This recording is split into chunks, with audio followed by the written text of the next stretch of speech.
What the effing hell? Ay, ba't lumuping?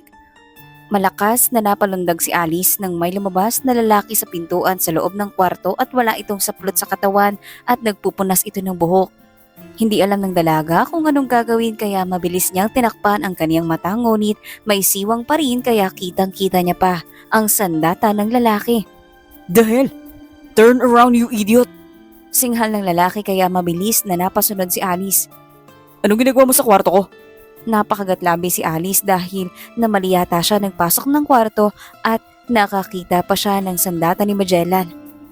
Nako, bakit naman ganun kalaki? Hysterical na naitanong ng dalaga sa kaniyang sarili. Hindi niya nakita ang mukha ng lalaki dahil nakayako ito at baka lalaking tauhan ito ng kaniyang mga boss pero in fairness ha at ang tikas. Malanding sabi ng kaliwang isipan na may malaking ngiting nakaplastar sa mukha ng dalaga. Hi, hardinero ka siguro rito. Ako si Alice, bagong katulong. Nice to meet you. Ngiti-ngiti ng dalaga at kinuha ang kamay ng lalaki para makashake hands pero hindi niya ito tinitingnan sa mukha dahil hindi pa rin makapaniwala ang dalaga sa nakita. Gardener? Me? Eksaheradong sagot ng lalaki kaya napataas ang tingin ni Alice sa mukha nito pero parang kinapos ng hininga ang dalaga at napaatras ito nang matingnan niyang mabuti ang mukha ng lalaki. Pucha, anong ginagawa mo sa pamamahay namin? Singhal ng lalaki nang maklaro nito ang mukha ni Alice kaya napayuko naman ng dalaga nang ma-realize niyang hindi hardinero ang kaharap. The effing hell are you doing here, Alicia? Napalandog muli si Alice sa pagsinghal ng lalaki pero nagpantig ang kaniyang tenga sa pagtawag nito sa kanya ng Alicia. Paano nga ba nagsimula ang lahat? Mahirap ang buhay sa Negros. Tanging pagsasaka lamang ang kinabubuhay ng mga tao. Kaya sa murang edad ay natutunan ni Alice na magtrabaho sa tubuhan. Nakakapasong init ng araw ang kailangan niyang suungin araw-araw upang matulungan ang mga magulang. Hindi na rin nakatungtong ang dalaga ng kolehiyo dala ng kahirapan. Sa edad na 28 ay mulat na ang ng dalaga ang sistema ng lipunan. Ang mga mahihirap ay maghihirap palalo. Alice, nako! Dumating kagabi si Marena galing Maynila at hinahanap ka. Kararating pa lang ng dalaga. Sa sakahan, dala-dala niya ang isang sako ng mga naputol na mga tubo upang itanim muli. Abay, may pasulubong siguro ako, Aling Nena. Pagbibiro ni Alice sa matandang kasamahan. Dati niyang kaibigan at kababata si Marena na pinili ring magtrabaho ngunit iyon nga lang ay pinalad ito at nakapunta sa Maynila. Ayun na nga, bibigyan ka siguro at magkaibigan naman kayo nun. Ani pa ng matanda bago iniwan si Alice na nag-aayos sa kanilang itatanim. Buong araw na naman nabubunuin ng dalaga upang magkapera na kulang lamang sa gamot ng inang may sakit. Ang tatay din naman kasi ni Alice ay lasenggero at palagi na lamang nauubos ang kinikita nito sa pag-iinom kaya ang kakarampot na kita ng dalaga ang pinagkakasya niya sa maraming gastusin. Lusing! Lukong pagkain naman yan at kamote na naman! Mabilis na naglakad si Alice papunta sa maliit na kubong naging silungan nila sa bahay na rin nang marinig sa di kalayuan ang nakasigaw na si Matias ang lasing na namang tatay ni Alice. Nay! Di kalayuan kaagad ng dalaga ang nangihinang ina nang makita niya itong tatumba nang itinulak ni Matias. Buwisit na buhay! At palagi na lang kamote ang pagkain! Magsahin ka, Alice! Singhal ng ama, nalangong-lango na sa alak kaya napabuntong hininga na lamang ang dalaga dahil ganitong tagpo ang naabutan niya pag uwi. Dinala na muna ni Alice ang ina sa labas para hindi na lumaki ang gulo at baka masaktan na naman ito ni Matias. Puro na lang kayo alak, tay. Sana isipin niyo naman ang kalagayan ni nanay. Pakiusap ni Alice na nakahiga na ngayon si Matias sa maliit na sofang kawayan. Nananakit pa kayo kapag lasing. Mas mabuti pang umalis na lang kayo sa buhay namin at nang hindi na nagkakonsumisyon si nanay nang dahil sa'yo. Buong tapang na wika ni Alice pero alam ng dalaga na hindi ito nakikinig dahil nakapikit na. Napasapo na lang sa ulo ang dalaga nang makita niya ang basag-basag na mga baso at plato sa kusina. Gustong-gustong sugurin ng dalagang amang ngunit mahigpit niyang pinigilan ang sarili dahil tatay niya pa rin ito. Pero mas lalong nagdilim ang paningin ng dalaga na makita niyang wala ng bigas ang taro at naririnig na naman niya ang boses ng mga pamangkin sa labas. Mahal niya ang mga ito ngunit araw-araw na ang mga bata humihingi sa kanila ng pagkain dahil wala ring pambili ng bigas ang kuya, kaya't lasinggero rin ito tulad ng ama. Nak, nandito si na kuya mo at dito raw muna sila maghahapunan. Mahinang wika ng inang si Lusing na animoy nahihiya na sa anak. Nay, bibili na muna ako ng bigas at ulam sa bayan. Maliit na ngumiti si Alice sa ina upang ipakita rito na okay lang siya. Yun nga lang ay mabigat na ang kaniyang kalooban. Kailangan pang maglakad ni Alice para marating ang bayan kaya roon sa daan ibinuhos ng dalaga ang hinanakit sa mundo. Naluluhan niyang binabagtas ang daan patungo sa talipapa. Para siyang nakapasa ng ilang sakong bigas at nahihirapan na rin siya. Hindi na niya pinapatrabaho ang ina dahil sa sakit nito sa puso. Wala ring binibigay si Matias para man lang sana ambag sa gastusin nila. At sa kay Alice na yata pinapasa ng kuya Mat niya ang responsibilidad nito sa pamilya. 3,000 ang kinikita niya kada linggo at sa pagtatapas ng tubo kaya kulang na kulang iyon para sa kanilang lahat. Pagod man ay si Alice pa rin ang gumagawa ng gawaing bahay pagkarating niya ng bayan. Nakahilata lang ang asawa ni kuya niya sa may isala ng kubo. Animoy amo na pagsisilbihan ng katulong. Kumain na tayo, Mara. Santino, Yesha at Mike, para makauwi na kayo. Naghahain pa lamang si Alice nang dali-dali ng tinawag ng kuya niya ang mga anak nito kaya kaagad na napasulyap si Alice sa inang nakaupo lang sa tabi. Tumango lang ito sa dalaga na animoy nang hihingi ng pasensya. Ay, nagluto ka pala ng paksiw, Alice. Nakangiting lapit naman ni Erica sa kusina, ang asawa ng kuya niya. Pilit nang ngumiti na lang ang dalaga sa inasal ng bayaw. Ano ba naman tong kanin, Alice, at matigas kainin?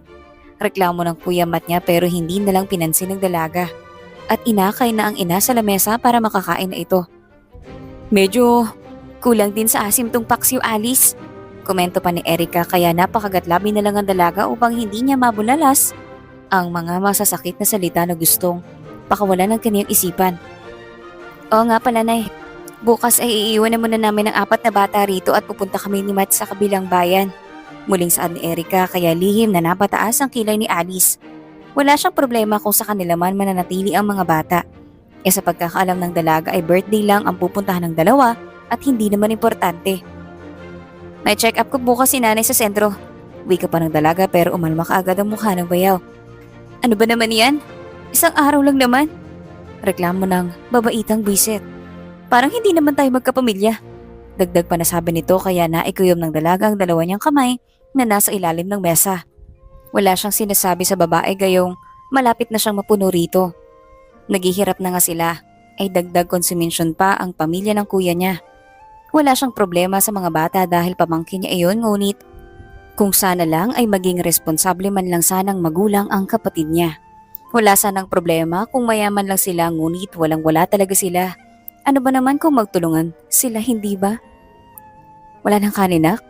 Nag-aalalang tanong ng ina ni Alice nang makita nito na wala ng kanin sa kaldero at hindi pa kumakain ng dalaga. Paano kanyan?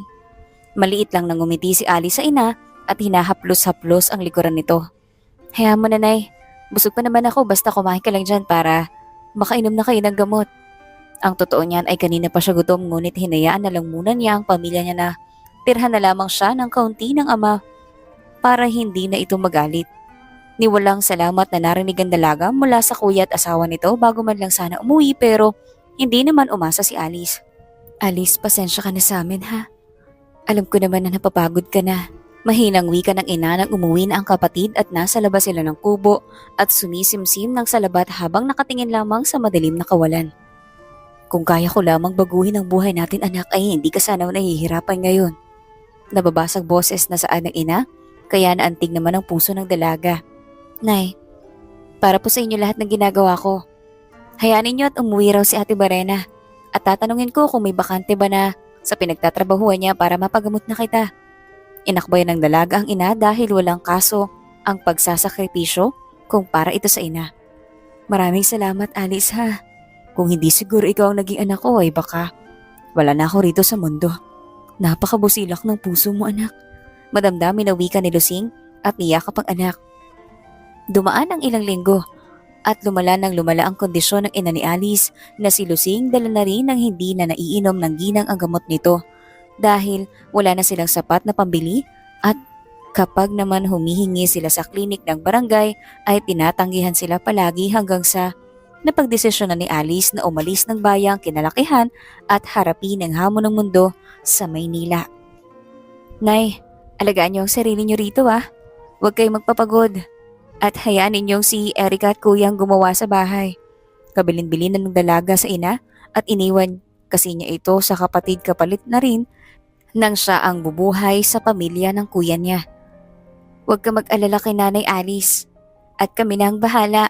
Wika ni Erica nang makita ang babae na nagyayakapan ng mga mag-ina.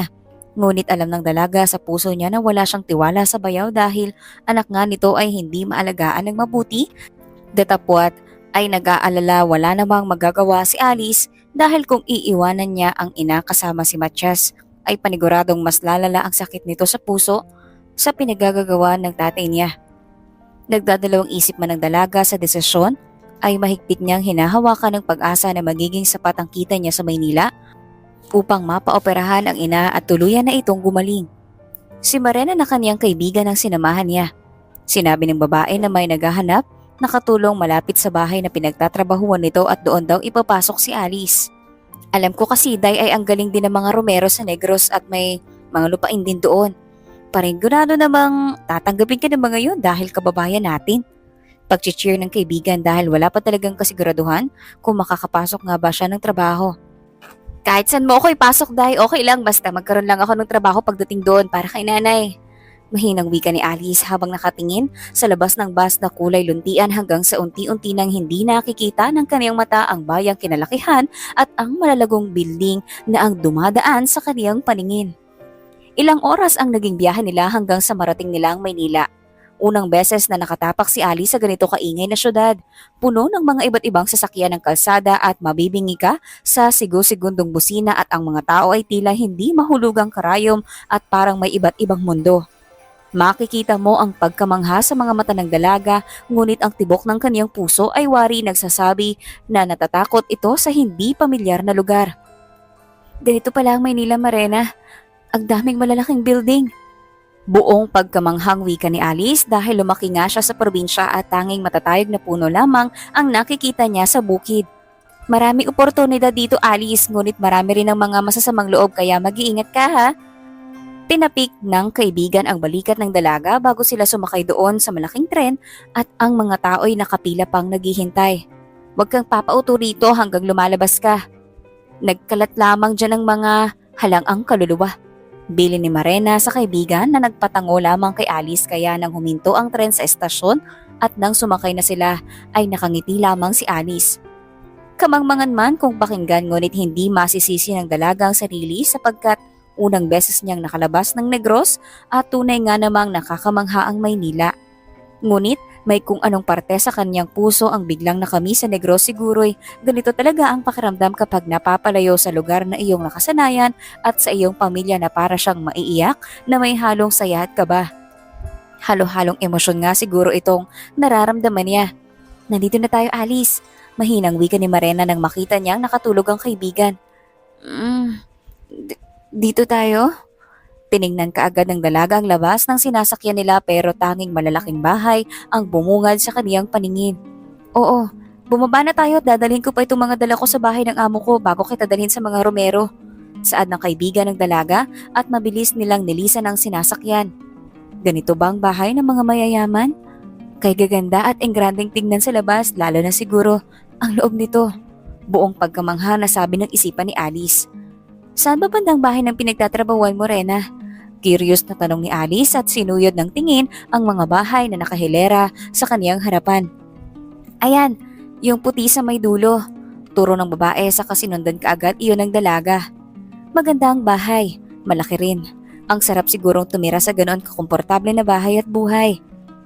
Ang sinasabi mo, Romero, saan dito? Muling tanong ni Alice at hinuhulaan niya ang kaniyang isipan kung nasan nga ang mga ito. Siguro ito ay pinakamalaki sa harapan. Kulay krema ang pintura at animoy kayang magpatira ng 100 katao sa laki nito. Iyang sinusuyod ng mga mata mo. Sila ang may pinakamalaking bahay sa subdivision na ito at pinakamayaman na rin. Pagkukwento ni Marena na talaga namang nakakuha sa buong atensyon ni Alice. Ang laki ng bahay. O baka mansyon na ang tawag dito. Mahinang sabi ni Alice at hindi pa rin nakalubay ang mga mata sa bahay. Malaki man ang gate at lagpas tao ngunit kitang-kita naman sa labas kung gaano kaganda ang bahay. Dinala nga ang dalaga ni Marena sa bahay ng amo. Mabuti na lamang at nasa bakasyon pa ang mga ito kaya mapapasok niya ang kanyang kaibigan si Alice at maldita pa man din iyon. Gutom ka ba, Alice? Sandali at bibigyan kitang merienda. Iiwan ng kaibigan si Alice sa sala. Hindi ba magagalit ang amo mo, Rena? Nagtatakang tanong ng dalaga ngunit umiling lang ang kaibigan. Nasa bakasyon silang lahat kaya nga nakauwi akong probinsya eh. Iling ng babae sabay abot ng isang basong juice. Pwede dito ka matulog ngayon? Ayon ng kaibigan pero umiling lang si Alice. Naku ka naman, Day. Baka pagalitan ka pa. Ay, yun na nga. Kung may pagpipilian lang ako, Alice, ay hindi ako magtatrabaho bilang katulong kasi ang liit-liit ng tingin sa akin ng mga tao. Palagi rin ako napapagalitan nila, ma'am. Gusto ko na nga talagang manatili sa probinsya pero aanin ko naman ang buhay ko ron. Ako lang naman ang inaasahan nila, tatay. Naluluhang kwento ng kaibigan. Naawa rin si Alice kay Marena dahil higit namang mas bata ang babae at nasa 22 pa lamang pero ilang taon na itong nasa Maynila para makatulong sa mga magulang. Ito kasi ang kapalaran natin, Rena. Hayaan mo at baka iangat naman tayo ng panahon sa susunod. Mababang wika ni Alice. Minsan ang mga kagaya nilang nasa laylayan ay tanging pag-asa na lang ang kinakapitan upang lumakas ang kanilang kalooban. Hindi rin nagtagal nang dinala na naman ni Marena si Alice sa bahay ng mga Romero. Kakilala ng babae ang guard kaya kaagad silang pinapasok. Halos kapusin ang hininga si Alice sa ganda ng loob ng bahay. May mga malalaking painting ang nakasabit na animoy hindi sasapat ang buhay ng kung sino upang pantayan iyon. Milyon na siguro ang halaga ng mga yon. Ikaw ba si Alice? Opo, Ako si Tata, ang mayordomo ng bahay na ito. Ibinilin ka ni Marena rito at siguraduhin mo lamang na marunong ka ng gawaing bahay at huwag kang tatamad-tamad. strict ang wika ng matandang nasa 60 na yata ang edad. Manipis din ang kila nito at kurbang-kurba kaya naman nakakatakot talaga. Mabait ho ako. Wala sa sariling sagot ni Alice kaya mas lalong tumaas ang isang kilay ng matanda. Ang ibig ko pong sabihin ay magaling ho ako sa gawaing bahay. Mahigpit na kinagat ni Alice ang labi dahil sa mukha ng matanda. Nakakatakot kasi talaga ito at parang mangangain ng buhay. Ang pinakaayaw ko sa mga katulong dito ay ang matagal bago magising. Eksaktong alas 5 ay dapat gising na kayo. Alas 7:30 ay magsisimula ng trabaho. Napatango na lamang si Alice dahil sanay naman talaga ang dalaga na gumising ng alas 4 ng madaling araw para magtrabaho sa bukid nang nasa probinsya pa lamang ito. Dahil walang nakatoka sa paglalaba ay doon ka naka-assign. Pero kapag natapos ka naman ay tumulong ka sa kusina. Naiintindihan mo? Opo, Master. Walang apong nasagot ni Alice kaya napalaki ang mata ng dalaga dahil sa nasagot. Opo, Manang. Nakapisay ng ngiti ng dalaga nang mas lalong sumama ang timpla ng mukha ng matandang ginang. Dalhin mo yung gamit mo sa maid's quarter at lumabas ka kagad para maturuan kita ng magiging trabaho mo. Marunong ho ako maglaba. Kayang-kaya ko ang mano-manong maglaba. Kahit ilang oras o ilang sako pa ho yan. Pagbibida ni Alice sa matanda pero tinitingnan lang siya nito mula ulo hanggang paa na nako-conscious naman ang dalaga sa kaniyang suot. Palitan mo nga yung damit mo. Manang na manang. Yung presentable namang tingnan. Pagmamaliit ng matanda kaya napasuyod naman ang tingin si Alice sa suot na isang puting sweater at mahabang palda. Wala kayang masama sa suot niya at saka maganda naman ang dalaga kaya okay lang. Grabe naman kayo sa damit ko, Manang. Hindi niyo ho ba alam ang salitang fashion? At saka maganda naman ako kaya bagay ang suot ko sa mukha ko. Pagtatanggol ni Alice sa suot na damit. Baka kayo ho ang may kailangan palitan ng maging maayos naman ang kilay ninyo. Mahinang bulong ni Alice at lihim na napangiti ang dalaga na mukhang hindi narinig ng matandang mayordoma ang aniyang sinabi. Wala akong pakialam sa mga pinagsasabi mo basta siguraduhin mo lang na palitan mo yung damit mo palabas mo ng quarters. Singhal ng matanda bago mabilis na nalagpasan si Alice kaya napakibit balikat lamang ang dalaga. Sinundan lang ng dalaga ng tingin ng matanda pero lumaki ang mata ni Alice nang ma-realize niyang hindi nito sinabi kung saan ang maid's quarter kaya hinanap ng dalaga at naabot na siya sa kung saan saang parte ng bahay hanggang sa makarating siya sa kwarto malapit sa may hagdanan at swerte namang bukas iyon kaya pumasok ang dalaga. Sa isipan niya na baka ito nga ang maid's quarter. Ay, betlog puping! Malakas na napalundag si Alice nang may lumabas na lalaki sa pintuan sa loob ng kwarto at wala itong saplot sa katawan at nagpupunas ito ng buhok. Hindi alam ng dalaga kung anong gagawin kaya mabilis niyang tinakpan ng mata ngunit may siwang pa rin kaya kitang-kita niya ang sandata ng lalaki. Dito nga ay muling nagkita ang dalawa at tinanong ng binata kung ano daw ang ginagawa ni Alice doon pero laking gulat nito nang makita ang nakatirik na batuta ng lalaki. Pero akala ni Alice na hardinero ang lalaki. Dahan-dahan naman na tinignan siya ng lalaki sabay sabing, Pucha, anong ginagawa mo sa pamamahay namin? singhal ng lalaki nang maklaro nito ang mukha ni Alice kaya napayoko naman ng dalaga nang ma-realize niyang hindi hardinero ang kaharap. The effing hell are you doing here, Alicia? Napalundag muli si Alice sa pagsinghal ng lalaki pero nagpantig ang kaniyang tainga sa pagtawag nito sa kanya ng Alicia. Katulong nga, bingi naman to. Irap ni Alice sa lalaking kaharap. Nako, bakit yung mo ko dinala sa pamamahay nitong Caleb na ito, Lord? Past is past na eh. Grabe naman kayo sa akin. Hinaing ni Alice sa sariling isipan. Pagkatapos ng ginawa mo sa akin, may gana ka ba talaga magtrabaho sa pamamahay namin? Nakataas na kilay na tanong ng lalaki. Hala, parang tanga. Ang immature naman ito. Nakasimangot na sagot ng dalaga dahil hindi niya afford, masisante at hindi pa nga siya nakakapagsimula. Muntikan na nga kitang kalimutan kaya kalimutan mo na lang yan, boss amo pogi. Pagkukumbinsi pa ng dalaga ngunit mas lalo lang yata na inis si Caleb at umigting pa naman ang panga nito. Anong kalimutan? Ang kapal na mukha mong sabihin kalimutan yun. Gayong sinakta mo ko. Singhal na naman ito kaya napakamot sa ulo na lang ang dalaga. Si boss amo naman. Ang tagal na kayo nun. Forget and forgive na rin, uy. Matapang na sabi ni Alice pero ang totoo niyan ay nag-aalala na siya at baka paalisin na talaga siya ng lalaki. Kasalanan ba ng dalaga na nag-break sila noong high school? Talagang dito mo pa sa amin naisipang magtrabaho ah. Anong plano mo, Alicia? Nakakunot noo na tanong ng lalaki kaya napataas naman ang kilay ng dalaga.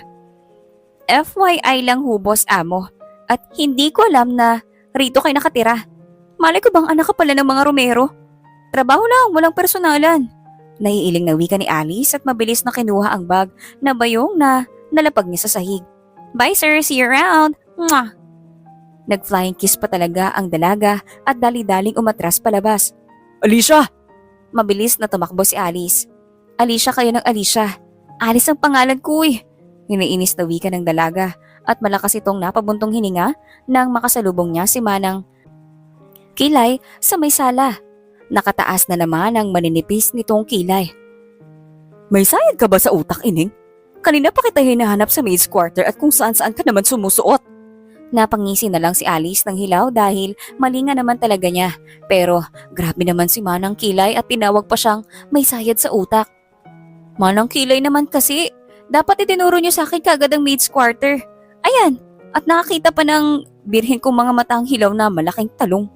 Muli patuloy sumagi sa isipan ni Alice kung gaano kahaba at kalaki ang sandata ni Caleb.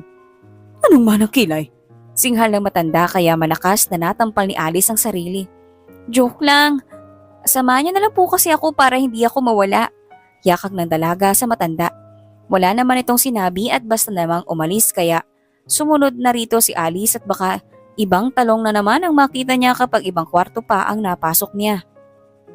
Mabilis na dumaan ang araw. Sanay naman sa trabaho si Alice ngunit sadyang nahihirapan lang talaga ang dalaga na mag-adjust sa bagong trabaho kasi namimiss niya ang ina at nag-aalala rin siya rito. Alicia! Mariin na napapikit ang dalaga nang marinig na naman niya ang pangalang iyon at ang boses ni Caleb. Sir Boss Amo, may kailangan ho kayo? Pilit ng ngiti ang ibinigay ng dalaga nang humarap siya sa lalaki. Dala mo ko ng kape sa opisina. Seryosong wika nito bago nilagpasan si Alice kaya napasunod ng tingin na lang ang dalaga. Kapilang pala Alice? Timpla mo na dayat baka maging dragon na naman yung bubuga ng apoy kapag nagalit. Sabi ng dalaga sa sarili nang lumayon ang boss. Hindi talaga alam ng dalaga kung ano ba ang trip ni Caleb at busit na busit ito sa kanya gayong high school pa naman yung issue nilang dalawa. Ex-boyfriend lang naman niya kasi si Caleb Romero at paano nangyari iyon ay hindi niya rin alam. Basta naging magkasintahan lang sila noong high school dahil nanirahan kasi ang mga ito sa Negros ng matagal na panahon. Hindi talaga lubusang inakala ng dalaga na rito pa talaga siya dadalhin ng tadhana sa bahay ni Caleb. Sa dami ba namang tao na may Romero ang apelyido sa mundo kaya hindi ina-expect ni Alice na mangyayari ito. Dala ang umusok na tasang kape ay pinuntahan ni Alice sa second floor kung saan ang opisina ng boss amo niyang si Caleb na dinaig pa ang palaging may regla. Kumatok na muna ang dalaga at baka kung ano na naman ang ginagawa ng amo. Natuto na siya ng mangyari nga ang iyong talong incident. Ilapag mo dyan at pakilinis ang opisina ko. Use the vacuum para hindi malikabok. Walang apog na utos ng amo.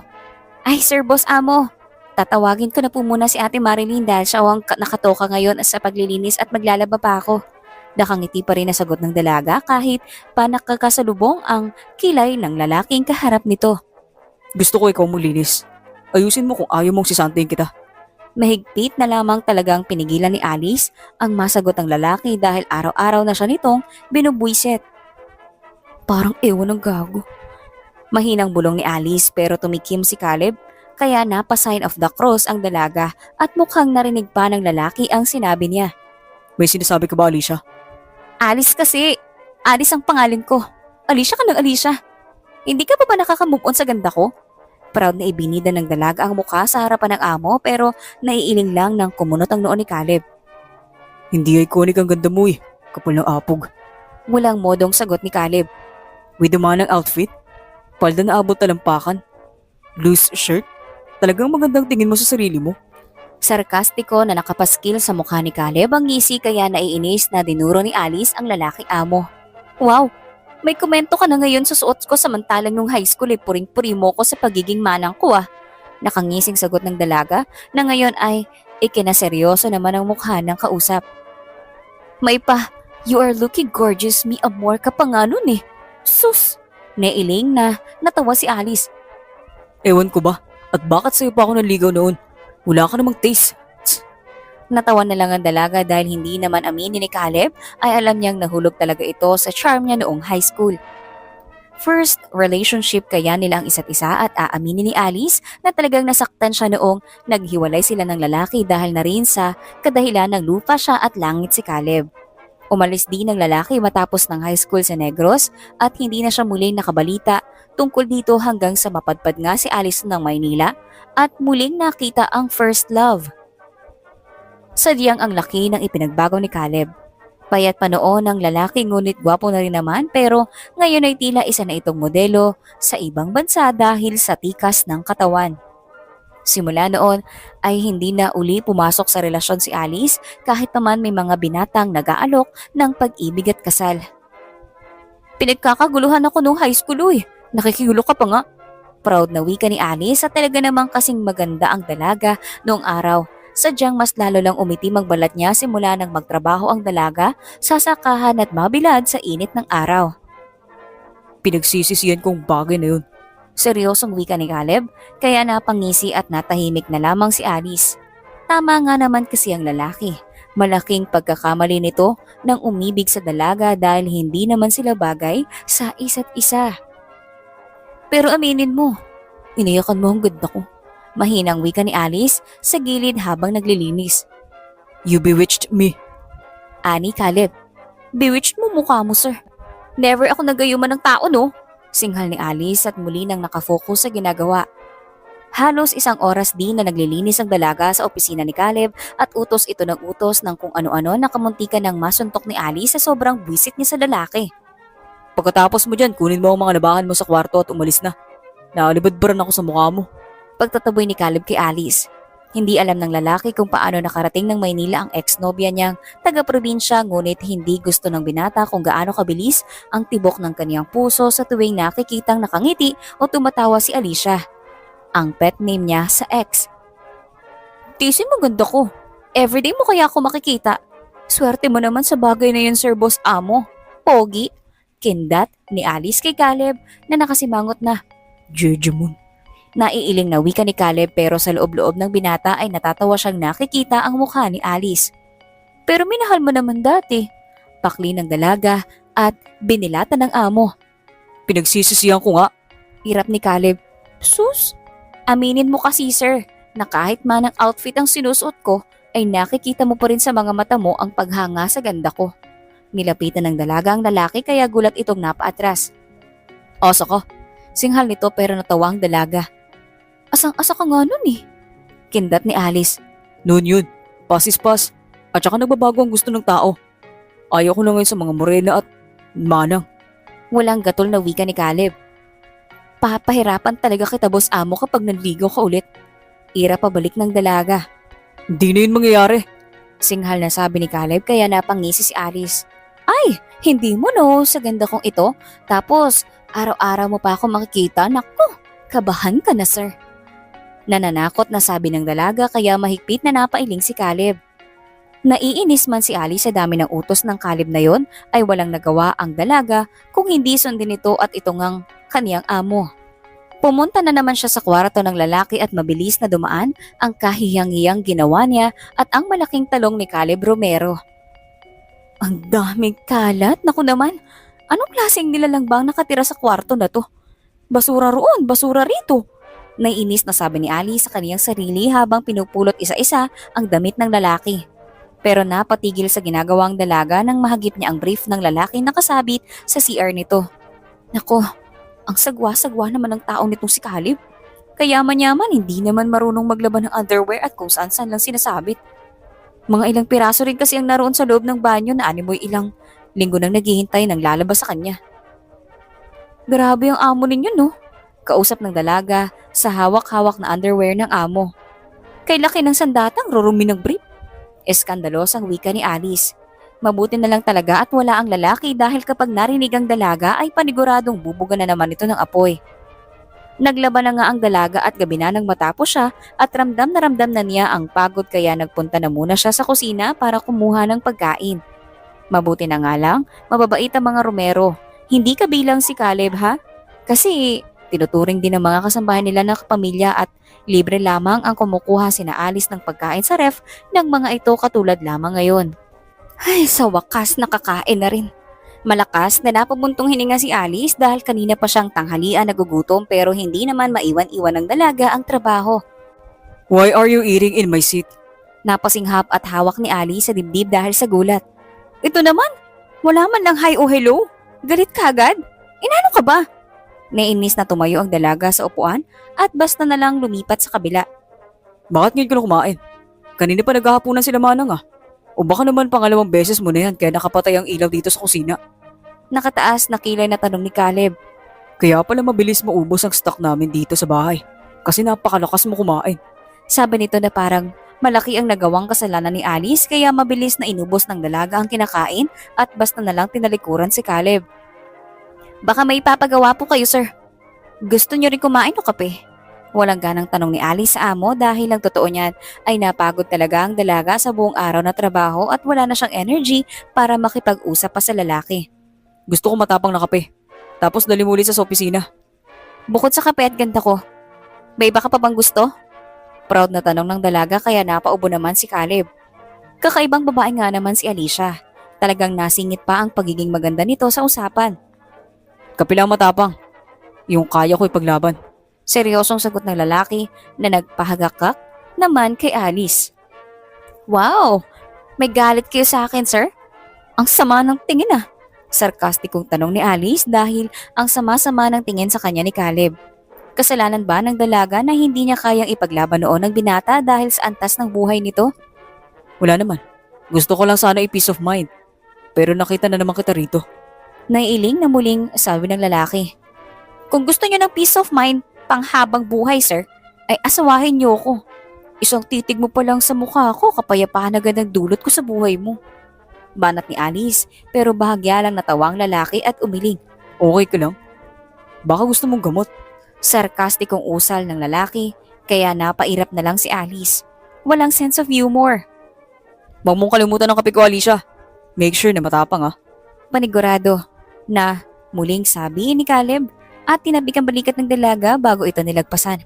Copy that, boss. Basta kapag akong nagtimpla siguraduhin matapang. Ang ganda ko ba naman? Proud na wika ng dalaga. Walang sense. Huling sabi ni Caleb habang nakatalikod kay Alice. Sinundan na lang ng tingin ng dalaga ang amo bago siya gumayak at ginawa nito ng kape. Pansin niyang busy ito ngayon at ngayon lamang nakalabas ng opisina kaya naisipan ni Alice na ipagluto na lang ito ng hapunan. Si Caleb ang umano kasi ang narito at hindi pa nakikilala ni Alice simula nang dumating siya ng Maynila ang mag-asawang Romero dahil nasa bakasyon ng mga ito. Naalala ng dalaga na paborito noon ni Caleb ang adobong manok kaya kaagad na iniluto iyon ni Alice. Noon nga'y talagang nagsisave ang dalaga ng baon niyang pera pambili ng rekados at pinagluluto niya si Caleb ng paborito nito. Boss Amo, ito na ang kape at hapunan. Mahinang wika ni Alice sabay lapag sa harapan ng lalaki ang dala niyang pagkain. Kita naman ng dalaga ang gulat sa mukha ng lalaki. Hindi ko sinabi na lutuan mo ko. Maikling wika ni Caleb pero ang matay nasa adobong manok lamang. Alam ng binata na si Alicia ang nagluto sa amoy pa lamang ng manok at talagang nakakatakam. Mukhang wala ka pa kasing kain simula kanina kaya bilang isang mabait at magandang kasambahay ay pinagluto kita. Nakangiting sabi ni Alice. Masarap to?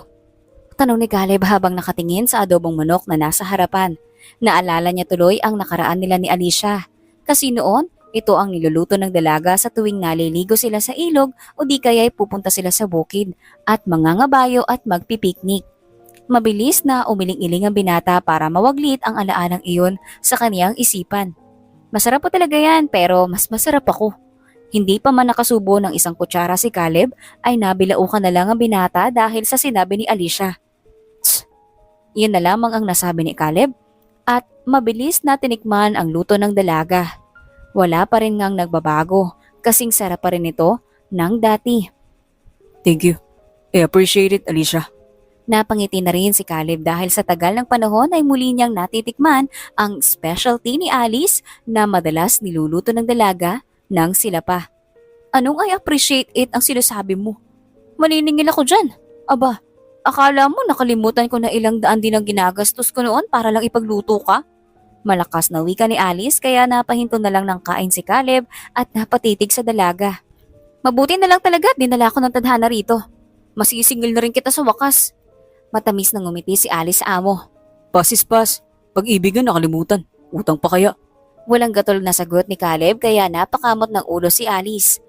Kung hindi siguro sila naghiwalay noon ay paniguradong si Alicia lamang ang mamahalin niya habang buhay at baka inalok na niyan ang dalaga ng kasal. Ngunit hindi ito ganon. Kumusta na si Nanay Lusing? Wala na kasi kaming balita sa Negros simula nang manirahan kami rito. Pag-iba ng tanong ni Caleb. Minsan nga'y dumadaan sa kaniyang isip na bumalik ng Negros at silipin si Alice kung kumusta na ba ito. Miss mo na nanay ko? Ako ba? Di mo man lang ba na-miss? Parang tangang tanong ng dalaga. Bakit kita mamimiss? Si Nanay Lusing ka ba? Sarkastiko na tanong ng lalaki. Napailing at napangiti lamang ng bahagya ang dalaga. Na-miss niya tuloy ang ina. Naayos naman si nanay pero in fairness, na-miss ka rin niya. Tanong ng tanong tungkol sa'yo Anak ka ba? Hindi na binanggit ng dalaga na may sakit sa puso ang ina dahil hahaba pa ang pag-uusap nila panigurado. May pamilya ka na ba, Alicia? Seryosong tanong ni Caleb kaya bahagyang napaisip ang dalaga at hindi agad nakasagot. Nako, sa mahal ng bilihin ngayon ay wala akong balak magkapamilya. Natawa si Ali sa sarili dahil pangarap niya talagang maging nanay at asawa ngunit sa hirap ng buhay ay walang balak ang dalagang dagdagan ng kahirapan na natatamasa niya at ayaw niyang makitang maghirap kung sakali man ang magiging anak niya. Kung inalok mo lang sana ako noon ng kasal, edi madali ang buhay. May maganda ka na sanang asawa ngayon. Hirit pa ng muli ni Alice. Bigla tuloy na wala ang pagod niya nang mag-usap sila ni Caleb. Swerte mo naman kapag nagkataon. Naiiling nangisi ni Caleb. Ay, ikaw ang maswerte sir kapag ako ang naging asawa mo. May kasambahay ka na, may asawa ka pa at higit sa lahat, sobrang ganda pa. Rampa-rampa pa ni Ali sa harapan kaya na lang si Caleb sabay tawa. Mana nga lang. Sagot ng lalaki. Manang man sa iyong paningin, maganda pa rin. Alice, di makulangan for the win! Parang Miss Universe na kumakaway ang dalaga sa harapan ni Caleb kaya naiiling lang ang lalaki ngunit lihim itong napapangiti ni Alice. Hindi ka pa rin nagbabago talaga, Alicia. You're still a ray of sunshine. Nakakawala naman talaga ng pagod ang makasama ang dalaga. Kung sana'y pwede lang talagang pangalan ng dalaga ang ititibong ng kaniyang puso ay gugustuhin iyon ni Caleb ngunit alam niyang malabo at hindi na pwede. Aalis na dapat si Alice para matulog dahil hindi na malaya ng oras na nag-uusap at nagbabangayan lamang silang dalawa ngunit mahigpit na sinabi ni Caleb na manatili muna ang dalaga. Ang sarap pa rin ng adobo. Salamat, Alicia, at nabusog talaga ako. Sinserong wika ni Caleb. Kapag kasing ganda at kasarap ko ang magluluto, paniguradong mabubusog ka. Kindat ng dalaga. Can you at least stay for a while? Gusto ko lang magtrabaho habang magingay. Ani Caleb, dahil mas naayos ang ginagawa niyang report habang naririnig ang boses ng dalaga. Another bonus na naman ho ito, sir. Ililista ko. Natatawang wika ni Alice habang nililigpit ang pinagkainan ng amo. Ilang oras na nakatungang ang dalaga at kung ano-ano na lang ang kinakwento kay Caleb upang libangin ang boss hanggang sa dinalaw na ng antok si Alice ngunit hindi pa rin natatapos ang trabaho ng lalaki at tuluyan na ngang binalot ng antok ang dalaga at humihilik ng nakahiga sa may sopa ng opisina. Naiiling na nilapitan ni Caleb ang dalaga at lumuhod ang binata para magbantay sila ni Alicia. Kung matatanggap mo lang sana ako, sa pangalawang pagkakataon ay ikaw pipiliin kong mahalin. Mahinang bulong ng binata sa mukha ng dalaga at mahinang hinawi ang buhok na nakatabon sa maganda nitong mukha. Nilagyan ng kumot ni Caleb si Alice bago ito iniwan sa sofa. Gusto sanang kargahin ng binata ang dalaga papunta sa kwarto nito ngunit alam niyang may kasamahan si Alice at baka ano pa ang isipin ng mga ito kapag nakita silang ganon. Pinoprotektahan lamang niya ang imahe ng dalaga at baka may masabing masama ang mga katrabaho nito, lalo pa at siya ang amo nito.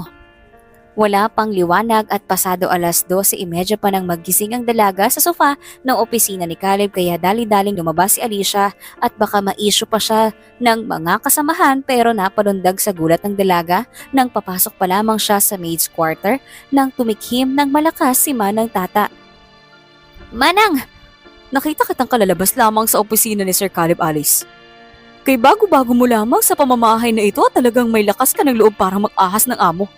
Matapang na salita ang lumabas sa bibig ng mayordoma kaya natigilan ng dalaga. Hala, Manang Kilay naman. Para kanino ko po ba ipapakita ang pagiging ahas ko? Alam mo naman sa inyo. Sarkastiko na sagot ni Alice pero umiling lang ang matanda. Nakakahiya ka, Ineng. Mahinang sabi ng ginang kaya dali-daling binawi ni Alice ang sinabi. Maniho kasi ang iniisip niyo, Manang. Mahinang saad ni Alice ngunit nakapastil na sa mukha ng matanda ang disappointment kaya halos mapaluha na ang dalaga. Nakatulog ko kasi ako ron tapos Huwag mong asahan na magugustuhan ka ng kagaya nila. Lupa lamang tayo, Alice, kaya ipirme mo yung pakpak mo. At huwag nang lumipad ng mataas. Hindi na pinatapos ng matanda si Alice magsalita upang makapagpaliwanag man lang sana ang dalaga. Hindi naman kasi yun, Manang. Naluluhang sabi ng dalaga pero umiling lang ang matanda. Dadating na mamaya ang Romero. Linisin mo ang mga kwarto at palitan mo ang mga kortina at bedsheet. Walang ganang sabi ng matanda bago nilagpasan si Alice. Samantalang malakas na napahikbi ang dalaga. Sa kauna-unahang pagkakataon sa buhay niya, ngayon lamang nasaktan ng dalaga sa sinasabi ng ibang tao sa kanya. Alam naman ng dalaga kung ano ang estado ng buhay nila ni Caleb at hindi niya mapapantayan iyon ngunit kay sakit sa kanyang dibdib habang pinupukol siya ng masasakit na salita ng matanda. Walang kaso ang sinasabi nitong lupa siya ngunit ang sabihing ahas siya ay napakasakit pakinggan at hindi iyon matanggap ng kaniyang sistema sapagkat mali naman ang naging interpretasyon ng ginang. Nahiya rin naman si Alice sa iniisip ng mayordoma kaya ayun. Buong gabi niyang iniisip ang sinabi ng matanda at hindi napigilang umiyak. Parang bumalik kasi sa puso ni Alice kung paano sinabi sa kanya noon ang mga masasakit na salita dahil lang nobyo niya si Caleb. Kasalanan ba na umibig sa hindi mo kalibel? Wala namang sinabi sa Biblia na bawal magmahal ang mayaman sa mahirap. Asik ng isipan ni Alice. Mugtong-mugto ang mata ni Alice habang inaayos niya ang mga kwarto sa itaas ng bahay. Narinig na nga ng dalaga ang malakas na busina sa ibaba kaya dali-daling tinapos ng dalaga ang trabaho at mabilis na bumaba. Halos gusto na ngang magpalamon sa lupa ni Alice nang makita ng dalaga ang lahat ng nasa sala na. Maligayang pagbabalik ho mga ma'am at sir. Nakayokong wika ni Alice at napatahimik naman ang lahat. Mga higit 5 tao ang naroon at may bata pa na kamukhang kamukha ni Caleb. Siguro'y kapatid ng lalaki kaya iginawad kaagad ni Alice ang magandang ngiti. Bagong kasambahan natin, Ma'am Christina. Tinaasan si Alice ng kilay ng matandang mayordoma kaya inilahad kaagad ng dalaga ang kamay sa magandang ginang na nasa harapan. Ako po si Alice, taga Negros po, ang bago ninyong kasambahay. Natakot naman ang dalaga na parang sinusuyod siya ng tingin ng nanay ni Caleb hanggang sa pumitik ito at ngumiti. Oh my gosh! I remember you, Iha.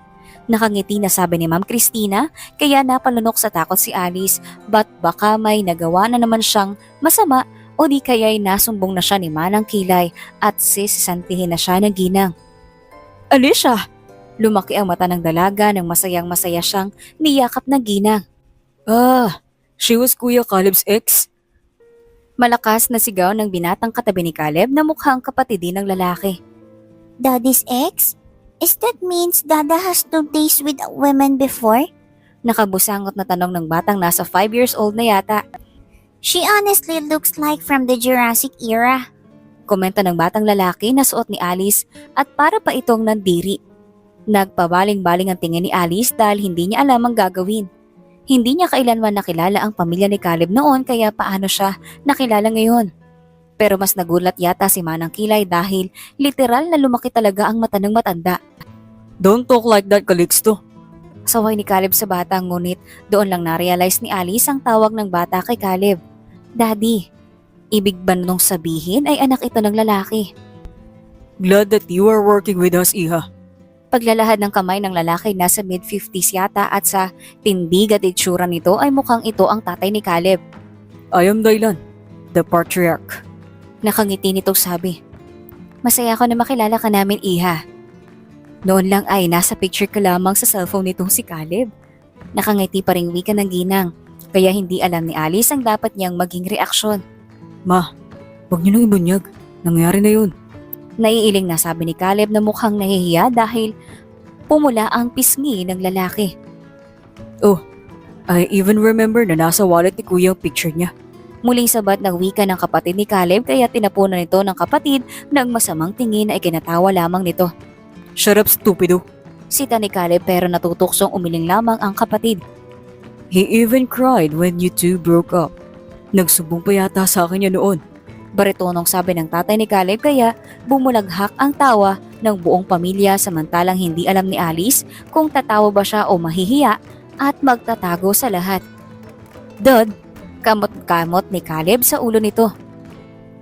Grabe naman talaga ang epekto ni Alicia kay Caleb natin. Natatawang wika ni Ginang Romero at hinawakan sa balikat ang dalaga. Totoo na iniyakan ka talaga ng anak ko. Bulong ng ginang sa tainga ni Alicia kaya bahagyang lumaki ang mata ng dalaga. I don't like her to be my mommy Ang pangit niya. Musangot na sabad ng anak ni Caleb na nagpatahimik sa lahat. Hoy, sama ng bibig mo. Anong pangit? Iniyakan nga niya ng tatay mo. Suway ng kapatid ni Caleb na si Isian. May nahimik na nga kayo. Halika na nga, Calixto. Huwag ganyan na sinasabi mo. Tawag ni Caleb sa anak. She's not pretty talaga. But don't tell it on her face. Bulong ni Caleb sa anak ngunit narinig naman iyon ni Alice kaya napairap si Alice sa pwesto ni Caleb. Tinuruan pa talaga ng kasamaan na ugali ang anak. Gulat man si Alice sa naging reaksyon ng mga Romero ay tila may magaang bagay na sa puso ng dalaga ngunit hindi pa rin yata matanggap ng kanyang sistema na may anak na si Caleb. Masungit ang bata sa kanya at palagi ring inuutusan ng dalaga ng kung ano-ano. Iha, Napapitlag si Alice na biglang narinig niya ang tinig ng ina ni Caleb na si Christina. Ay ma'am, may kailangan ho kayo? Magalang nang ngumiti ang dalaga. no. At saka huwag mo nang ma'am ang itawag mo sa akin. At tita na lang. Nakangiting sabi ng ginang kaya nagulat naman ng dalaga at mabilis na napailing. Nako, nakakaya po at baka ano pang isipin ng mga katrabaho ko. Pagtanggi ni Alice sa ginang at bahagya lamang itong tumango at tinapik ang balikat ng dalaga. Gusto ko lamang magpasalamat sa pagbibigay buhay mo noon kay Caleb. Glad that you happen in this life. Na, ngayon nga lang bumalik na naman ang pagiging barumbado ng Anak ko na nasa Maynila na kami. Pagkukwento pa ng ginang. Sana'y maging masaya ka dito, Iha. Huwag mo nang isipin ang mga kasamahan mo at pagsasabihan ko na lamang. Nakangiting saad ng ginang bago tuluyang umalis sa kusina. Mabilis na dumaan ang ilang buwan. Gayon may lubos ang pasasalamat ni Alice dahil nakakausap niya ang ina at maayos naman daw ito sa probinsya. Minsan nga'y naisipan ng dalaga na dalawin ito kapag nagkaroon siya ng day off. Ang relasyon naman ng mga Romero sa kanya ay ganoon pa rin. Nahihiya nga minsan si Alice dahil hindi na siya tinuturing ng mga ito na katulong at talagang ramdam ng dalaga ang tunay na pagtanggap ng mga ito. Samantala ay parang nagbago ang ihip ng hangin sa kanila ni Caleb. Ang nooy closeness nilang dalawa ay biglang napalitan ng lamig. Hey, Nani Manang! Bring me my snacks sa room ko! Malakas na tawag ng batang si Calixto kay Alice. Umirap pa nga ito. Masusunod, mahal na prinsipe. Hintayin niyo na lamang. Nakuyuko pa ang dalaga na animoy maharlikang tao nga ang nasa harapan. Pangit. Singhal ng bata kay nagpapintig ng tenga ni Alice. Pangit mo, mama mo. Hindi napigilang sagutin ng dalaga ang bata kaya nagpupuyos itong lumapit sa kanya at malakas na itinulak si Alice. You're ugly. Period. Singhal nito at dali-daling umalis. Napahawak na lang ang dalaga sa balakang nito dahil nasaktan siya. Manang-mana talaga sa ama ng batang yun. Ang pangit na ugali. Kung ano ikinagwapo ng muka ay siya namang ikinaitim ng budhi. Naiinis na reklamo ni Alice at kinausap ang sarili. Mabilis na kinatok ng dalaga ang kwarto ni Calix na masungit pero malakas lang na napahiyaw sa gulat at sakit ang dalaga nang pagbukas niya ng pintuan ay ang pagkaslay niya dahil nilagyan pala ng bata ang sahig ng pulbo. You look so funny. Lampa. Malakas na natawa ito pero namimilipit na sa sakit si Alice dahil nabasag ang baso ng juice at ang ilang bubog ay nasa kaniyang kamay at mas lalong sumakit ang baywang ng dalaga. Calixto! Malakas na sigaw ni Caleb. Nagulat ding nakita ang nakahandusay si Alice habang ang anak niya ang malakas lang na tumatawa. What the hell did you do? Galit na asik ni Caleb sa bata at tinulungan tumayo si Alice. Kitang-kita ng dalaga ang pag-igting ng panga ni Caleb at ang pagputla ng anak nito sa takot. Anong ginawa mo sa kanya, Calixto? Answer me! Galit na tanong ni Caleb sa anak kaya napayak na lamang ang bata sa takot. I don't like her. Nakayukong wika ng bata habang humihikbi pero mas lalo lang yatang nagalit ang ama nito. Hindi kita tinuruang manakit. Why the hell did you do it? Napapitlag na rin si Alice at natakot na boses ni Caleb na animoy anumang oras ay mangangain ng tao kaya bahagyang hinawakan ng dalaga ang kamay nito para patigilin. I don't like her nga. Malakas na singhal ng bata kaya nang makita ni Alice na papaluin na sana ito ni Caleb ay mabilis na nilapitan ng dalaga si Calix at niyakap upang hindi ito masaktan ng ama. Sir, nanginginig ang boses ni Alice habang mahigpit na niyayakap ang bata. Oks lang ako, huwag niyo nang saktan ng bata. Mahinang wika ni Alice. Rinig pa rin ang malakas na hikbi ng batang habang umiiyak ito sa dibdib ng dalaga. Calixto Ray, humarap ka sa akin now! Umiigting pa rin ang panga ng lalaki ngunit mahinang naglakad lang ang bata papalapit dito at nakayuko. Hindi namin kailanman itinuro sa iyo ang manakit. Naiintindihan mo ba ako? You say sorry o isusumbong kita sa mamila mo. Para kayong dalawang magtuos. No, I will never say sorry to her. She deserves it. Ang pangit niya at ayaw ko sa kanya. Napamura na lang si Alice sa isipan dahil pangit talaga ang tingin ng bata sa kanya. Napanganga na lang si Alice nang dumapo ang palad ni Caleb sa puwet ng anak at mabilis itong pinalo na mas nagpalahaw pa sa iyak ng bata. Naawa tuloy ang dalaga kahit pa man hindi nila bet ni Calixto ang isa't isa. Boss naman, wag ninyong saktan ng bata. Reklamo ni Alice sa amo pero mapanganib lang itong tumingin sa dalaga. Katulong ka lang dito. Kaya mo papakilaman kung paano ko didisiplinahin ang anak ko. Lumabas ka na. Walang emosyon na wika ni Caleb sa mukha ni Alice kaya napahiya ang dalaga at nakayukong umalis. Sa labas ng kwarto ay maririnig pa rin ang malakas na boses ni Caleb. Nasaktan ang puso ng dalaga sa inasal ni Caleb dahil sa loob ng ilang buwan na nagtatrabaho siya sa mga Romero ay alam niyang unti-unting bumabalik ang nararamdaman niya noon para sa lalaki. O sadyang hindi nakalimot ang puso ni Alice dahil si Caleb lang naman ang minahal niya sa buong buhay niya. Si Caleb ang unang lalaking nagpatibok sa kaniyang puso at si Caleb din ang huling ititibok nito. Iyon ang sigurado si Alice. Simula ng araw na iyon ay tila hangin na si Alice sa mga mata ni Caleb at ang mas lalong nagpakasakit sa puso ng dalaga ay ang palagiang pagbisita ng isang babae. Hindi close ang dalaga sa mga kasamahan sa trabaho kaya wala siyang mapagtatanungan tungkol kay Zephanie. Marahil ay ito ang ina ni Calix dahil araw-araw na itong nakabisita sa bahay ng mga Romero. "Excuse me, kasambahay ka ba rito?" Nakataas noong tanong ni Zephanie. "Opo, ma'am." Nakangiti na sagot ni Alice ngunit inirapan lang siya ng babae at tinaasan ng kilay. "Magdala ka ng juice at biscuits sa my pool. Kanina pa nagugutom si Calix, ang bagal-bagal ah." Masungit na sabi ng babae. Kung hindi lang talaga ito bisita ng mga Romero, ay kanina pa ito sinagot ng dalaga. Hindi naman kagandahan pero kung umasta ay parang may-ari ng mundo. Naiinis na wika ng dalaga sa isipan. Gumuho ang mundo ni Alice nang pagpapuntang-papunta niya talaga sa may pool area ay si Caleb at Zephanie lamang ang naroon. Sweet na sweet ang dalawa kaya tila nabasag ang puso ng dalaga. "Oh, here's our snack, babe." Maarte na wika ng babae at hinalikan pa talaga sa pisngi si Caleb bago dinaluhan at inilagay ni Alice na pagkain sa katapat ng mga itong lamesa. Tinignan muna ng dalaga ang lalaki ngunit umiwas kaagad dito ng tingin. Tumikhim si Zephanie at napapitlag kay Alex. "You can now go!" "Shoo!" Pagtataboy ng babae sa dalaga na tila isa lamang aso ang nasa harapan. "Tsumumukha mo. Mukha ka namang aso." Mahinang bulong ni Alice sa sarili. "What did you say?" Galit na asik ni Zephanie. Mabuti nga lang kung marinig ng babae ang sinasabi ni Alice para matauhan man lang ito. "Ay, ang sabi ko ho ma'am ay baka may gusto pa kayo." Sarkastikong ngisi ni Alice sa babae pero umirap lamang ito. "Wala na. Bukod kay Caleb ay sapat na sa amin." "Right, babe?" Maarte na sabi ni Zephanie at talagang naghalikan pang mga ito sa harapan ni Alice kaya nang tumingin sa direksyon ng dalaga si Caleb ay hindi napigilan ni Alice na mataas ang gitnang daliri. Nang ma-realize iyon ng dalaga ay mabilis siyang humarurot paalis sa harapan ng dalawa. Lihim na nasasaktan araw-araw si Alice dahil sa palagiang matamis na sina Caleb at Zephanie. Nalaman din ng dalaga na hindi ito ang tunay na ina ni Calix. Kasintahan lamang umano ni Caleb hanggang sa isang gabi habang dinadala niya ang pagkain sa kwarto ni Caleb dahil may sakit umano ang lalaki at hindi niya inaasahang mangyari. Alicia.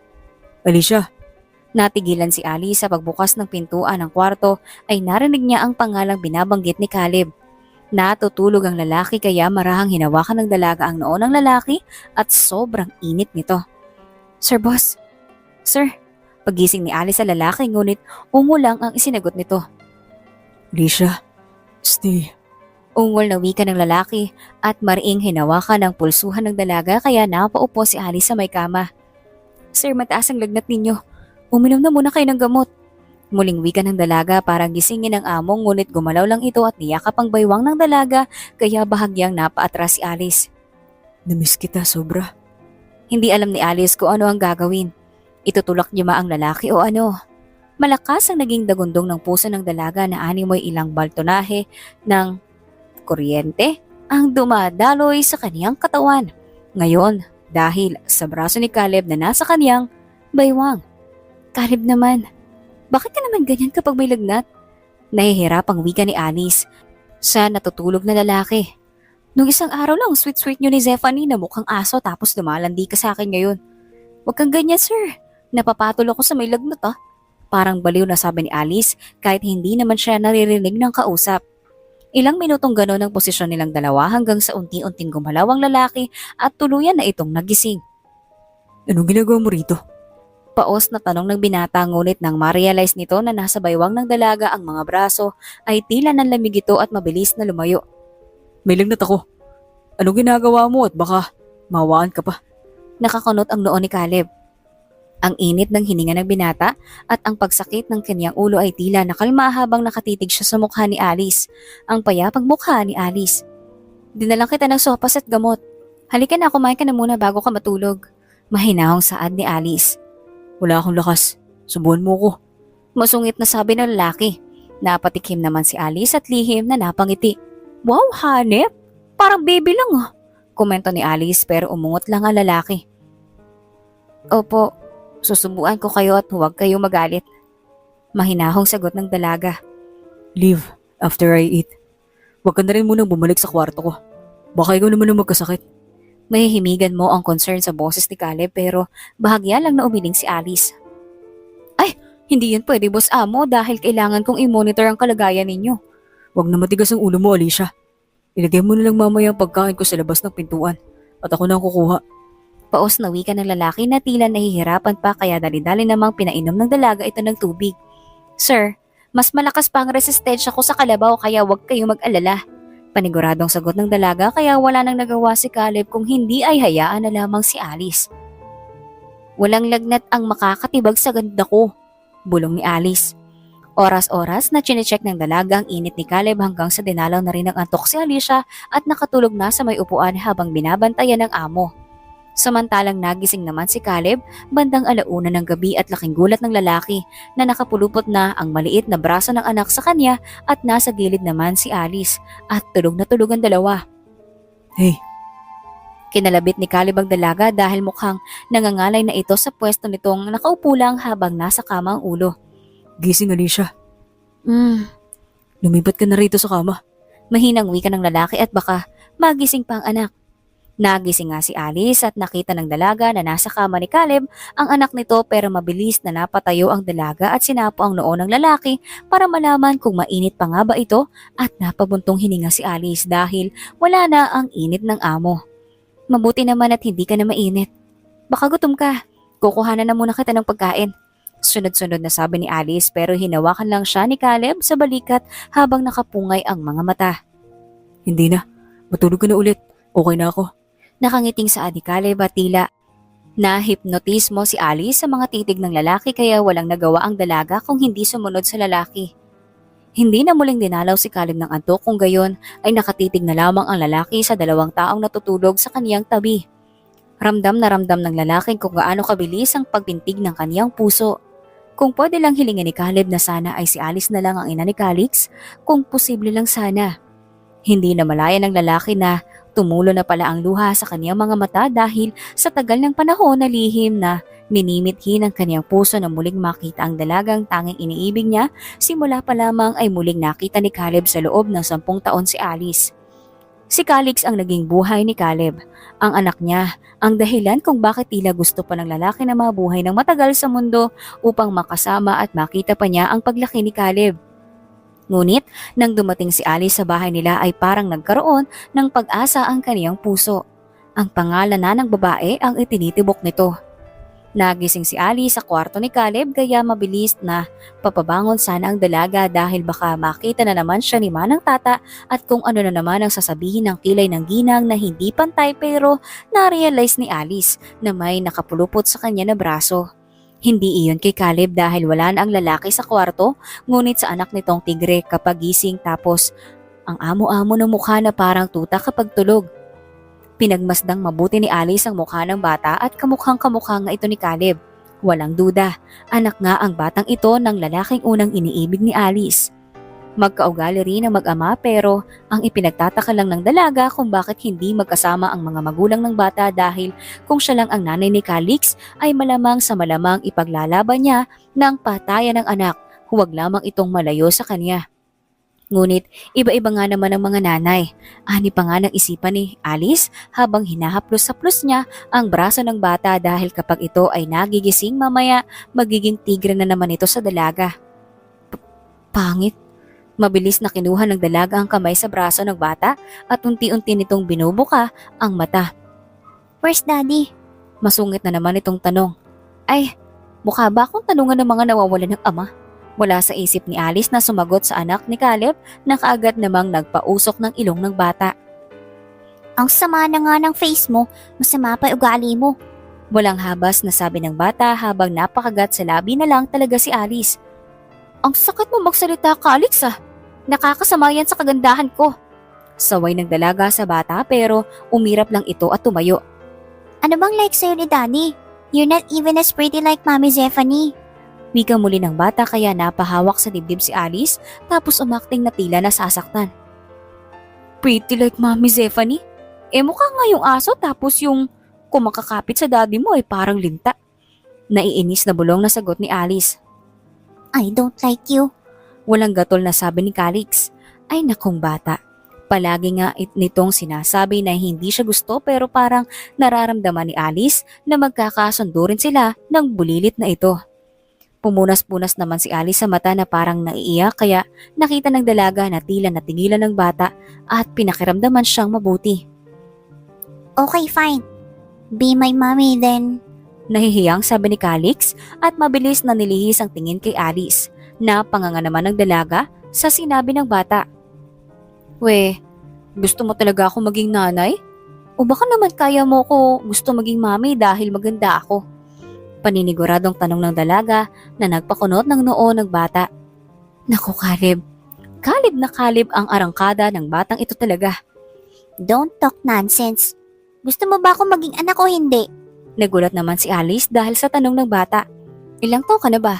Bakit parang ang laki-laki ng edad mo? Nakangiting sabi ng dalaga. Wala lang, parang natuwa lang masyado ang puso niya. Siyempre gusto ko maging mami mo. Oh, may instant mami ka na maganda tapos may anak agad akong gwapo. Natatawang wika ni Alice pero higit na nagulat ang dalaga na bigla na lamang siyang niyakap ng sabaywang ni Calix at tinago nito ang mukha sa tiyan niya. Your hugs feels like home. Maliit na wika ng bulilit na nagpaantig sa puso ng dalaga. Paano kaya nagawa ng nanay ng batang ito na malayo? Masungit man si Calix ay alam ni Alice na mamo ng puso ng batang ito. I don't like Mommy Zephanie. Palagi niya ako napapagalitan kapag kami lang dalawa tapos sweet-sweet siya sa akin kapag andyan si Daddy. Pagsusumbong nito kaya natigilan na naman si Alice. Umagang-umaga pero parang ang dami ng ganap sa buhay niya. Ay anak nga kita, hindi ko red bet ang babae na yun. Napaka-plastic, wika ni Alice habang ginugulo ang buhok ni Calix. Hindi alam ni Alice kung anong hangin ang nagpabago sa sitwasyon pero ang saya-saya ngayon ng puso ng dalaga dahil sa wakas close na sila ni Calix sa talagang mami pa ang tawag ng bata sa kanya.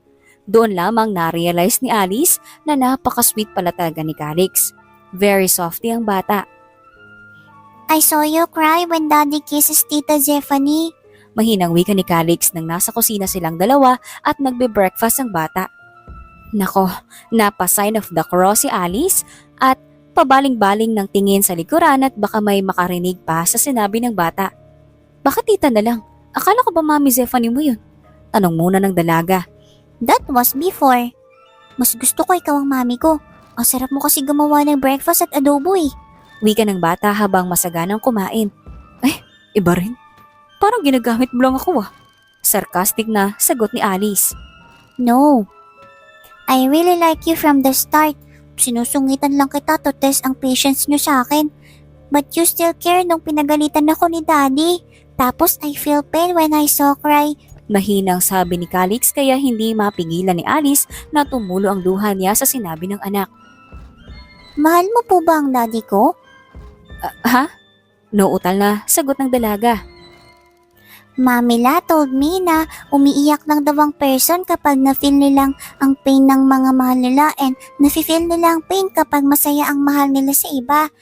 That means, mahal po kita kasi I feel your pain nung nakita mo si Daddy na nikikiss niya si Tita Zephanie. Tapos mahal mo rin si Daddy kasi you cried. Hindi kaagad na nakasagot ng ilang segundo si Alice sa realization ng bata. Ang talino mo naman, be. Natatawa na lang na niyakap ni Alice ang bata. Pero hindi naman lahat ng nagmamahal ay mamahalin pabalik, okay? Napatango naman ang bata at muling nag-focus sa pagkain. Mahal din kita, Calix. Ang sarap mo palang maging anak bata ka. Nanggigigil na niyakap ng mahigpit ni Alice ang bata at umungot lang ito pero hindi na natakot ang dalaga sa reaksyon nito at napangiti lamang. Dahil pinag-day off ng mga Romero si Alice ay 2 linggo ay naisipan ng dalaga na dalawin ang ina sa probinsya.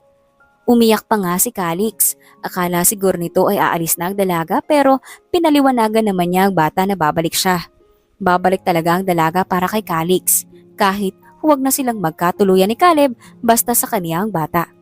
Parang ang tanga naman ni Alice. Magkakatuluyan agad? Mahal ka? Mahal? Tsaka nangangarap ka yata ng gising girl. Eh hindi mo naman tunay na anak si Calix. Paano mapapaiyo? Kastigo ng utak ng dalaga. Sorpresahin niya sanang ina ngunit tila ang dalaga ang nasorpresa nang nakita ang inang Nanay Lusing niya habang naglalaba sa labas ng bahay ng kapatid at may nakatambak na ilang sako pa ng labahan kaya tuluyang nagdilim at umalpas ang galit sa puso ni Alice. Erika! Erika! Malakas na tawag ng dalaga sa pangalan ng bayaw nang makita niya ang ina na naglalaba. Nanginginig sa galit si Alice nang makita ang pagpayat palalo ng nanay. Anak, Alice! Mabilis na tumayo ang ginang at sinalubong ng yakap si Alice.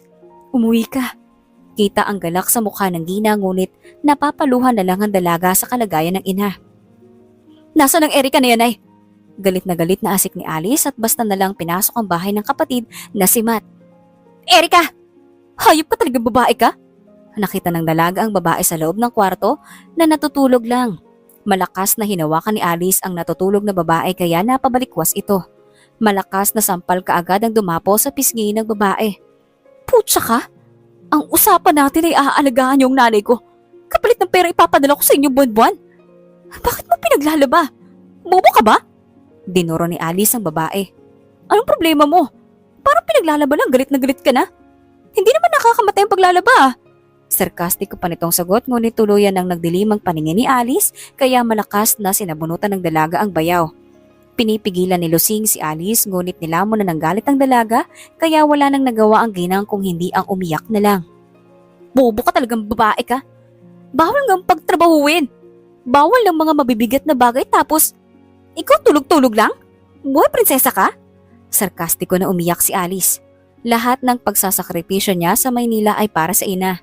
Pero para umuwi ng probinsya at makita nitong hindi inaalagaan ang pamilya ng kapatid ay parang napakasakit sa puso ng dalaga. Kuya naman, para ka namang hindi anak ni nanay. Hirap na wika ni Alice habang humihikbi. Bakit mo namang hinahayaan na gano'n nilang ng asawa mo ang nanay natin? Kita mo, pet-pet na kuya. May sakit si nanay, bakit di mo man lang itrato ng tama? Malakas na sigaw ni Alice na punong-puno ng puot sa kapatid. Nagkasagutan pang muli si Alice at ang kapatid na si Matt dahil pinagtatanggol pa ng lalaki ang asawa nito. Hanggang sa napagdesisyonan na ng dalaga na dalhin ang ina sa Maynila at magkalimutan na sila ng kapatid.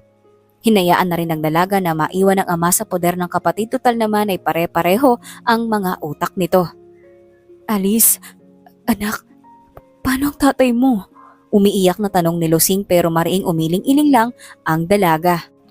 Si kuya na bahala sa kanya. Ang importante ay maipagumot ko na kayo sa Maynila. Nay naman, araw-araw ako nakatawag sa inyo pero bakit mo naman hindi sinabi sa akin ng lahat? Umiiyak na sabi ng dalaga pero niyakap lang siya ng ina. Nahihiya kasi ako anak at saka maayos naman ako. Mag-aalala ka pa sa akin eh. Napakalayo na nga ng inyong pinuntahan para lang sa akin.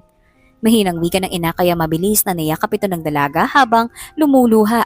Walang pakialam si Alice sa buhay na igugugol niya sa malayo basta maging maayos lang ang nanay niya. Ang 2 linggo sanang bakasyon ni Alice ay naging 1 araw na lamang at problemado ngayon ang dalaga kung saan niya papatirahin ang ina sa Maynila. Pero hindi inaasahan ng dalaga ang pagtawag ni Caleb sa kanya. Sir Boss Amo, tanong kaagad ng dalaga pagkasagot pa lamang ng telepono. Saan ka? Mahinahon nitong tanong na nagpawindang naman kay Alice. Pauwi na sa bahay ninyo, sir. Your friend told me everything. Dali mo si Nanay Lusing dito. Dito na muna siya sa bahay pansamantala. Sana sinabi mo sa akin ang problema, Alicia. Mahabang wika ng lalaki sa kabilang linya na biglang nagpatigil sa dalaga. Kaibigan? Gulat na tanong ng dalaga. Marena, sinabi niya kay Manang tata kaya sinabi rin sa amin ni Manang. Kalmadong sabi ni Caleb na ewan ba ng dalaga at parang ang sarap-sarap lang marinig ang boses ng lalaki na ngayon habang may dinaramdam siya sa kanyang kalooban. Please hurry home. Hinahanap ko na ng anak natin. Madamdaming sabi ni Caleb at mabilis na pinatay ang tawag. Magsasalita pa sana si Alice pero anong anak natin? Yun na nga ay hindi na makatanggi si Alice. Paano ba naman ay nakwento pala ni Marena ang nangyari? Wala namang naging pagtutol sa mga magulang ni Caleb. Bagkus ay naging masaya pa ang mga ito na makita ang ina ni Alice. Sadyang napakabuti nga talaga ng mga Romero. Nagulat pa nga ang nanay ng dalaga nang malaman nito ang sa pamilya ni Caleb nagtatrabaho ang anak. Paboritong anak pa naman ng nanay niya si Caleb na animoy ito talaga ang tunay at kapag nooy nakabisita sa kubo nila ay talagang ayaw ng pauwiin ng nanay niya. Higit na naging masaya si Alice nang buong pusong tinanggap ni Calix ang nanay Lusing niya at lola pa talaga ang tawag ng bata. At kitang-kita naman ni Alice ang galak sa mga mata ng ina. Pero ang sabi nga nila habang nararamdaman mo ang saya ay may kapalit ito na lungkot. Payapa na sana ang buhay ni Alice, masaya ang dalaga sa kung ano man ang mayroon sila ni Caleb. Hindi man opisyal na sinabi ng lalaki na mahal niya ang dalaga, ngunit araw-araw naman nararamdaman ni Alice ang pagmamahal ni Caleb sa kanya. Ngunit dumating ang lola ng lalaki na galing Amerika, si Doña Amalia. Sopistikada ito at mukhang elegante at masungit at hindi nagustuhan ng matanda si Alice. "Ma'am, pinapatawag niya raw ho ako?" Magalang na tanong ng dalaga nang makapasok siya sa kwarto ng matanda. Ni kaunting ngiti ay wala sa mukha ng matanda. "May magaganap na reunion ang pamilya bukas at gusto ko na ikaw ang serbidora." Walang kemeng sabi ng matanda habang nakataas ang dalawang kilay kaya mabilis na napatungo si Alice at ngumiti. "I want your mom to help." Po? Pwede po ba na ako nalang lahat?" Nahihiyang paghingi ng permiso ng dalaga pero tiningnan lang siya ng matanda mula ulo hanggang paa at sarkastikong ngumisi. Bawal mapagod ang nanay ng dalaga. Nakakahiyama na tila binubuhay sila ng mga Romero ng walang kapalit, ngunit handang pagtrabahuan ng dalaga ang lahat kapalit ng pagpapatuloy ng mga ito sa ina niya. "No, gusto ko na kayong dalawa. Hindi ba't libre naman ang lahat dito para sa nanay mo? Ano bang isang araw para magserbisyo sa pamilya ko?" Masungit na sagot nito kaya napakagatlabi na lamang ang dalaga. Sige po." Nauutal na sagot ng dalaga at tinaboy na siya nagginang paalis. Kinagabihan ay nasa terasa ng mansyon si Alice at nagpapahangin. Ngayon pa lamang kasi ay nag-aalala na ang dalaga sa ina. Mabilis na kasi itong mapagod ngunit sinabi naman ito na kaya pa raw. Natatakot na si Alice dahil noong huling check-up nila ay sinabi ng doktor na ingatan na ng mabuti ang kalusugan ni Lusing pero matigas kasi ang ulo ng nanay ng dalaga. "Hey!" Napabaling kaagad ang tingin ni Alice nang magsalita sa likuran niya. "Boss Amo." "Okay ka lang?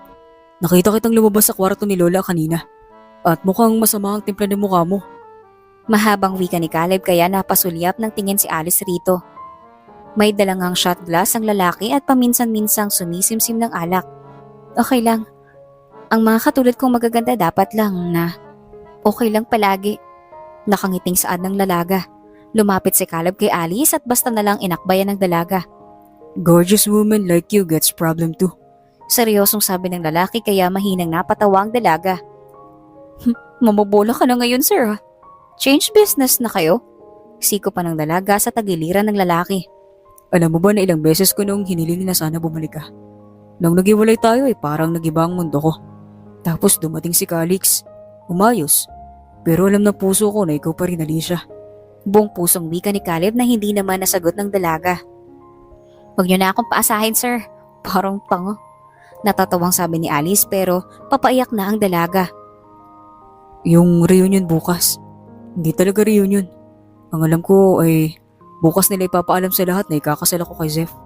Mahinang wika ni Caleb na tila may nakabarang biking sa lalamunan ng lalaki.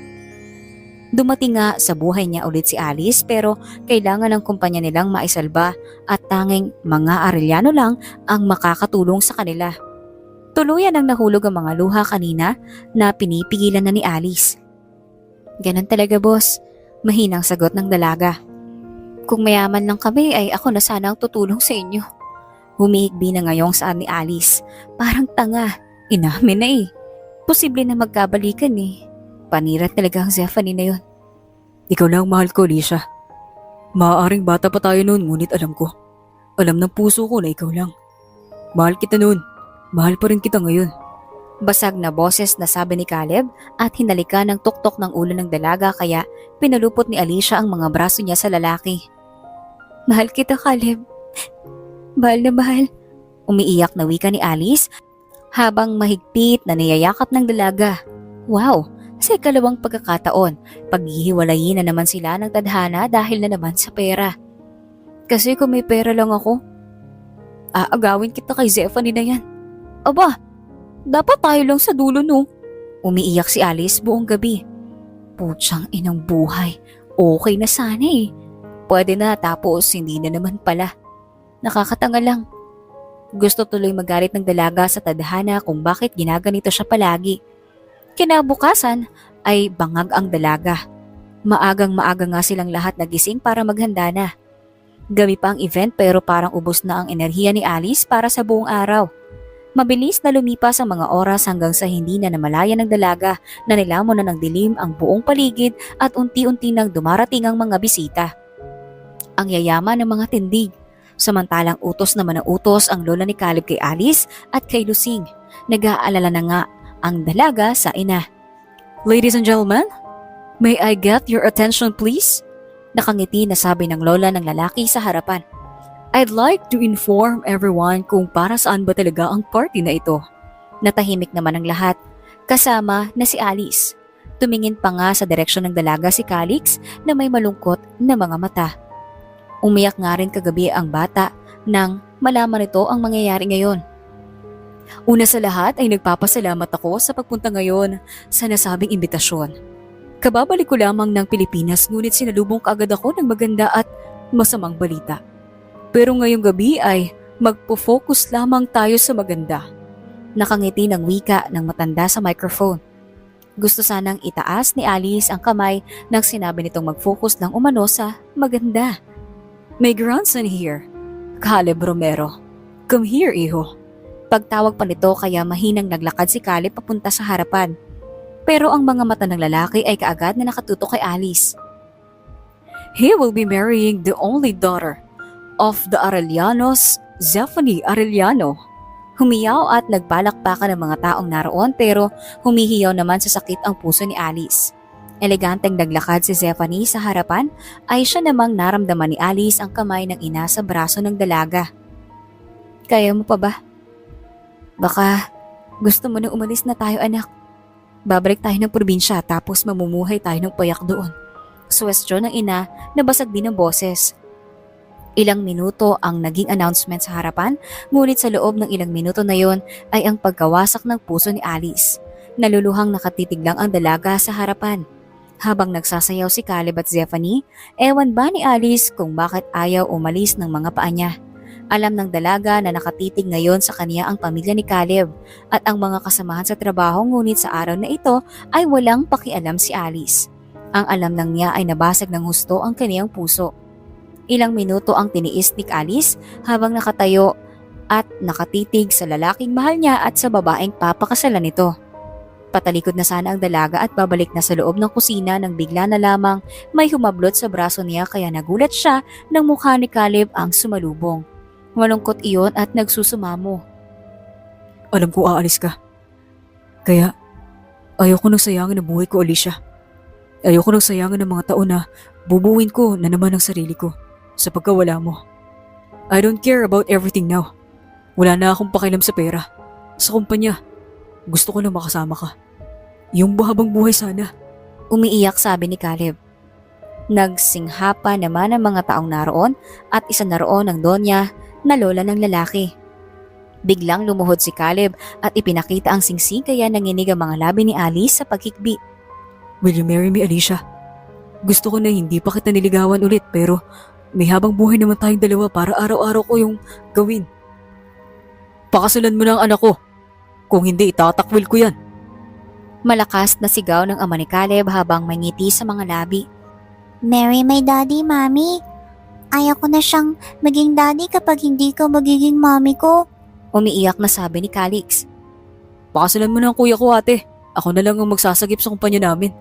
Natatawa namang sigaw ng kapatid ni Caleb. Please, marry my son, Iha. Ikaw ang kahinaan yan. Aanin namin ng salapi kung magiging miserable naman ang buhay ng anak ko sa habang buhay.